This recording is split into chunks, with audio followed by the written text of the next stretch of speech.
Mincey here.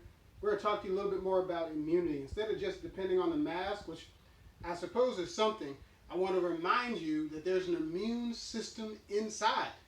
And it's been working for a very long time. I think it's about 2.5 to 3.5 million years. So let's talk more about your immune system and a little known thing that you're doing or consuming that's destroying it. And then you can make a change and improve your immunity. We have talked extensively about how the immune system works. And on previous videos, you can go back and view and learn all about it. The immune system, as a quick review, is a composite of many different organs. And today we're going to focus on cells that are in the immune system that come from bone. We've talked about this one before, but we're going to give you a little bit more detail on the study of how this cell is impacted. And this cell is called a neutrophil. And this is an enlarged picture of this neutrophil. And the job of this cell, this is the most plentiful in cell, white blood cell, in the immune system. And remember, white blood cells are different than red blood cells. White blood cells are the defense of your immune system.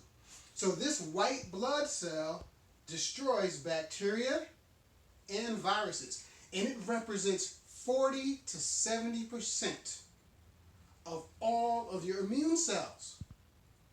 Think about that for a minute. So oftentimes we look at people's blood work and we look to see if it's at 40 to 70%. And it should be, and if it's low, we know there's a problem. So this cell is called a neutrophil.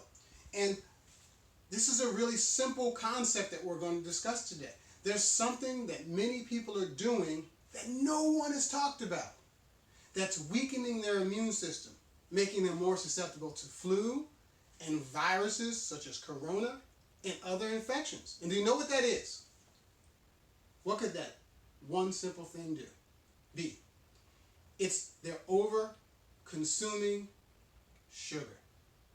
It's the elephant in the room. It amazes me that no one's talked about this yet and told people to watch their sugar intake during a pandemic of all things, especially when there was a study done as far back as 1973 that demonstrated that overconsumption of sugar stunts or stops activity of this cell, the neutrophil. Simple sugar slows their kill rate. So simple sugar, what on earth is a simple sugar? Simple sugar could just stop your immune system from working and slow the kill rate? That's a big deal, especially if you're over-consuming during a pandemic. You really need the kill rate of viruses to be as high as it can possibly be. So you have to stop consuming the sugar because you're hurting this cell. So what's a simple sugar? You want to avoid the consumption of simple sugars. Glucose is a simple sugar. And when you eat too many foods that get converted into glucose, this could have a negative impact on this white blood cell and slow the kill rate. But more easily avoided are the next ones, 2 through 5. Fructose, which is fruit sugar, which you're going to find in a lot of the sugar replacements, such as agave nectar, some of the apple sweeteners that are on the market, luhogan or monk fruit it's called. All of these are processed fruits and as a result are very high in fructose. Fructose slows the kill rate of the white blood cell called the neutrophil.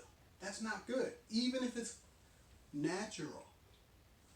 So avoid overconsumption of fructose. Sucrose is another sugar that you'll find. Typically that's table sugar. Overconsumption of table sugar slows the kill rate of this white blood cell. During a pandemic, you should be avoiding these, even if it's natural agave nectar. Next, honey. Honey is loaded with fructose. Overconsumption of honey slows the kill rate of this white blood cell. I know there are people watching this video saying, but honey's good for this. And I didn't say you couldn't have any honey. I said avoid overconsumption because overconsumption slows the kill rate. Next, orange juice. Commercial orange juice and commercial fruit drinks and drinks that have been processed and set on the shelf for weeks or months at a time essentially are sugar. The orange juice comes in a clear container. The light destroys every good nutrient that could possibly be in there. There may be a few left after a while, but what you end up with is a very highly processed, sugary type of treat, essentially. If you want to consume orange juice, squeeze the orange and drink it immediately. But the overconsumption of these will slow down, by actual study in 1973 in the American Journal of Clinical Nutrition, one of the top journals on the planet, shows that these cells are slowed in the presence of all of these sugars. So you really want to avoid it during a pandemic, during cold and flu season, for life. Well, what's the magic number? Generally, if you stay in between 50 and 75 grams of sugar a day from these sources, you should be okay according to the World Health Organization. I personally think you want to stay below 50, which would put you at maybe just having a little bit 1 or 2 times a day as a slight sweetener. That's a lot of information, but at least you understand a little bit more about the elephant in the room, sugar. Everyone's been avoiding talking about it. It's a big industry, and as it is oftentimes, it impacts people's bottom dollar. But the reality is that sugar stops the activity, the kill rate of one of the most vital white blood cells in your body. And that would make you more susceptible to illness and other health problems. Bringing it up again, as we talked about in other videos, one other thing you can do for immunity is Pro-Mega Balance. This is a fish oil formula that directly impacts all of the white blood cells in many different ways. And you can learn about that in other videos. You can find this on Amazon by typing Dr. Tyran Mincey's Pro-Mega Balance.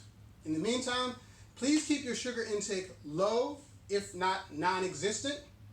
You can replace it with stevia if you like, that works well. And I'll see you next time.